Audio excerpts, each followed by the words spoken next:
राम राम जी, मैं आदर्श पांडे और आप देख रहे हैं दाल लपेटा।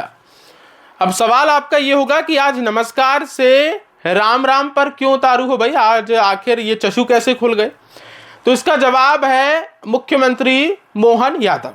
आप कहेंगे भाई ये राम राम के कारण मुख्यमंत्री को क्यों लपेटे में ले रहे हो, तो इसका कारण ये हो गया है कि कुछ दिनों पहले प्रदेश के मुख्यमंत्री रहे और वर्तमान केंद्रीय कृषि एवं किसान कल्याण मंत्री शिवराज सिंह चौहान संसद में थे। संसद पर एक बजट पेश किया जिसको लेकर के अब तक चर्चाएं तेज हैं और हाल ये हो गया है कि अब पत्रकार वार्ता बुला के मुख्यमंत्री को बताना पड़ा है कि भाजपा का नेता, विधायक, सांसद, पार्षद जितने भी लोग हैं जमीन पर उतरेंगे, लोगों में मतभेद क्लियर करेंगे। और क्या मतभेद क्लियर करेंगे जिसकी चर्चा आगे करूंगा, पर वो बिल कौन सा है जिसको लेकर के आज ये पत्रकार वार्ता बुलाई गई, वो बिल है जो शिवराज सिंह चौहान ने देश की संसद में पेश किया, वो है जी राम जी। जी हाँ, ये रिप्लेसमेंट है मनरेगा का। मनरेगा जिसमें 100 दिन का गारंटी रोजगार आपके क्षेत्र में दिया जाता था, अब उसका रिप्लेसमेंट करके महात्मा गांधी से हटा करके राम जी में बदल दिया गया है। तो यही कारण है कि आज मैं आपको राम जी कर रहा हूं। अब इसको लेकर के आज कांग्रेस की तो आपने कई बयान सुने ही होंगे कि आरोप लगातार लगा रहे हैं कि ये राजनीतिकरण किया जा रहा है और महात्मा गांधी का अपमान किया जा रहा है, लगातार उनके नामों को, उनकी पार्टी की योजनाओं को बदला जा रहा है। लगभग जो कांग्रेस के दावे हैं कि 30 से अधिक उनकी योजनाओं को बदल दिया गया है, नाम बदल दिए गए हैं और नाम बदल के दोबारा से वही शुरू कर दिया गया। तो ये जो आरोप हैं और लोगों के अंदर उसको लेकर के कई कंफ्यूजन है, कई तरीके से लोग मतभेद में हैं, फंसे हुए हैं कि आखिर चल क्या रहा है। तो आज उसी मामले को लेकर के प्रदेश के मुखिया डॉक्टर मोहन यादव के द्वारा भाजपा प्रदेश कार्यालय में पत्रकार वार्ता बुलाई गई। तस्वीरों में आप देख सकते हैं कि पत्रकारों का हुजूम कितना ज्यादा है, लगभग 200 से 300 पत्रकार भाजपा ने बुलाए, पत्रकार वार्ता हुई। लोगों को संदेश देना था, लोगों को बताना था कि मीडिया के माध्यम से जाए कि हम जी राम जी को लेकर के जमीन पर उतर रहे हैं, जो भी मतभेद फैलाए गए हैं हम उनको क्लियर करेंगे। लेकिन क्या है ये जी राम जी जिसको लेकर के मुख्यमंत्री को उतरना पड़े, तो आपकी स्क्रीन पर है। मुख्यमंत्री डॉक्टर मोहन यादव ने कहा है कि ग्रामीण क्षेत्र में रोजगार के अवसर को अधिक अनुकूल बनाया जाएगा। अनुकूल बनाने से कैसे बनेंगे, तो उसके जवाब में कहा गया है कि मनरेगा में 100 दिन और जी राम जी में 125 दिन अब हम रोजगार देंगे। राज्य में साल में 60 दिन कटाई बुआई के दिन अधिसूचित कर दिए गए हैं।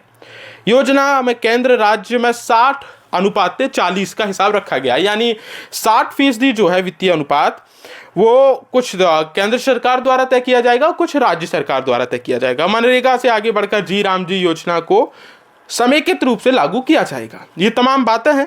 15 विभागों को मिलाकर के समेकित योजना को कार्य योजना तैयार की जा रही है। आपको मैं आगे बयान सुनाऊंगा उनका क्या कहना है।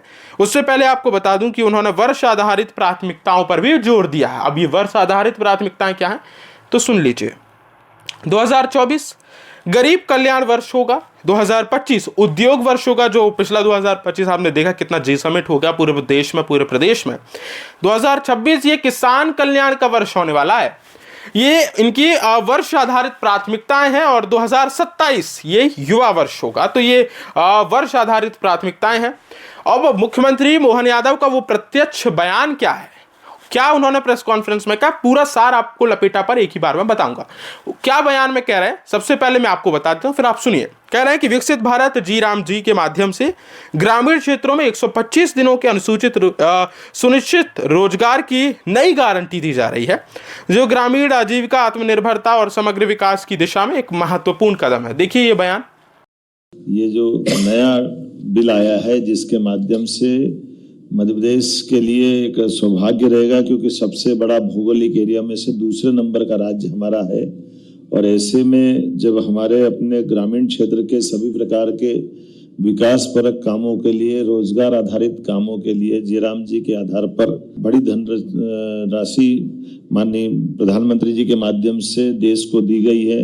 मैं माननीय प्रधानमंत्री श्रीमान नरेंद्र मोदी जी का, माननीय कृषि मंत्री श्रीमान शिवराज सिंह जी का आभार भी मानता हूं कि ये सच में समयपूर्ण है। ये जो राज्यों के लिए 60-40 का रेशो इसमें रखा है, इसके आधार पर हमारे लिए, हमारे ग्रामीण क्षेत्र में, चूंकि हमारे यहाँ ट्राइबल का बेल्ट भी है और कई आकांक्षी जिलों के अंदर भी काम होता है, ऐसे में जब हमने तो अपना इसका दायरा बढ़ा करके गौशाला तक जोड़ा है, कहीं तालाब निर्माण से लगा करके गांवों के अंदर के भी जन कल्याणकारी कामों के लिए विस्तृत दायरा लिया है। मैं उम्मीद कर रहा हूं कि इस अधिनियम का सच में रोजगार का इसमें कानूनी अधिकार के लिए एक तरह से मौका दिया है। 125 दिन तो उनको दिए ही हैं। अब इस बात को तो किसी से कोई छिपा नहीं सकते कि पहले के दिन 100 दिन थे, अब 125 दिन हुए।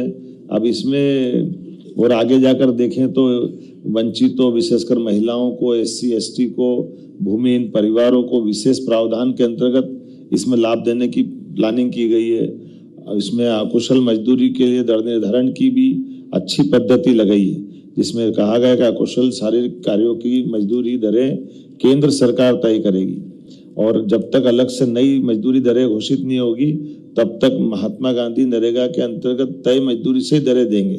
तो ये बयान सुना आपने, जहां मुख्यमंत्री मोहन यादव ने अपनी बात रखी है। अब उनके साथ कई नेता मौजूद थे, जिनमें से एक मुख्य हैं बीजेपी के जो हालिया नए प्रदेश अध्यक्ष हैं हेमंत खंडेलवाल, वो भी मौजूद थे। लगभग 2 से 3 मिनट उन्होंने पत्रकार वार्ता को संबोधित किया, जिसमें उन्होंने कहा कि कांग्रेस जी राम जी को लेकर के भ्रम फैला रही है।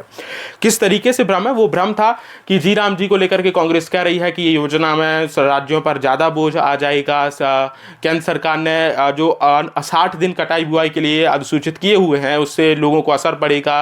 रोजगार में किसी तरीके से सैलरी पेमेंट देने से हिचकिचाई जाएगी और थोड़ा सा तकनीकी समस्या जिसको लेकर के जोर दिया जा रहा है। और सबसे बड़ा जो जोर मिला है वो है महात्मा गांधी के नाम से, क्योंकि 2005 की ये एक ऐसी योजना है साथियों, जहां कांग्रेस में ये 2005 में लाई गई थी मनमोहन सिंह की सरकार में, और उसके बाद ये आज तक 2025 तक चली। लगभग 20 साल चलने के बाद अब हाल ये हुआ कि एकाएक प्रदेश सरकार को और ये कहा जाए कि केंद्र सरकार को सभी बातचीत करके आपसी समन्वय के साथ इस योजना का नाम बदल के जी राम जी कर दिया गया। जी राम जी करने से अब रोजगार की एक नई परिभाषा कर दी गई है। अब रोजगार 100 की जगह 125 किया जाएगा। सवाल ये था कि और आता है कि यदि ऐसा ही आपका प्रावधान है तो संशोधित क्यों नहीं किया? आपने पूरी योजना का नाम बदलकर क्यों रख दिया? क्योंकि योजना का नाम बदलना महज नाम बदलना नहीं है, तमाम उन यूं कहा जाए वेबसाइट से, लेखा से, जोखा से, कागजी पत्रों में, तमाम सभी जगह से आपको नाम बदलना पड़ता है, जिसके लिए भारी खर्चा होता है, भारी रकम अदा करनी पड़ती है, क्योंकि ये रकम देश की जनता की रहती है। तो जिसको लेकर के नाम बदलने की अपेक्षा आप यदि उसी योजना में संशोधन करते तो बेहतर हो सकता था। खैर, ये तमाम जो बातें हैं जो मुख्यमंत्री ने अपनी पत्रकार वार्ता में भोपाल में प्रदेश कार्यालय में साझा की है, जो आप सुन रहे थे। अब अंतिम में क्या हुआ कि पत्रकार वार्ता में पत्रकारों से भी कुछ सवाल लिए गए, लेकिन इसके साथ ही मुख्यमंत्री मोहन यादव ने इंदौर के भागीरथपुरा में जो त्रासदी हुई है, लगभग 18 लोगों की मौत हो चुकी है, उसको लेकर के भी जवाब दिया कि सवाल था कि आपने जो मौतों का आंकड़ा है वो 4 दिया, हाईकोर्ट की स्टेटस रिपोर्ट में आपने पेश किया, लेकिन वो आंकड़ा जो 18 हो चुका है। लेकिन जहां मुख्यमंत्री का कहना है कि हमने उस पूरे इलाके में अब संशोधन किया है, और जो PM रिपोर्ट कई लोग नहीं करा पाए, ऐसी कुछ समस्याएं थी जिसके कारण ये आंकड़ों में हेर फेर हो गया, कुछ ऐसा कहना था उनका, इशारा था। लेकिन हालांकि हम सभी को मुआवजा दे रहे हैं। तो ये तमाम बातें थी जो प्रेस कॉन्फ्रेंस से निकल कर आई। हालांकि अब कांग्रेस लगातार बयानबाजी में उतारू है और इससे पहले भी कह चुकी है कि यह राजनीतिकरण किया जा रहा है और महात्मा गांधी का खुल्लम खुल्ला अपमान है। तो ये जानकारी जो मैंने आपको साझा की है, कैसी लगी और आपके विचार क्या थे इस जानकारी को लेकर के? और आपका एक सवाल जिसका उत्तर मैं आपसे चाहता हूं कि क्या मनरेगा का नाम जारी रखकर काम नहीं किया जा सकता था? आपके क्या विचार हैं, हमारे साथ साझा कीजिए। नमस्कार।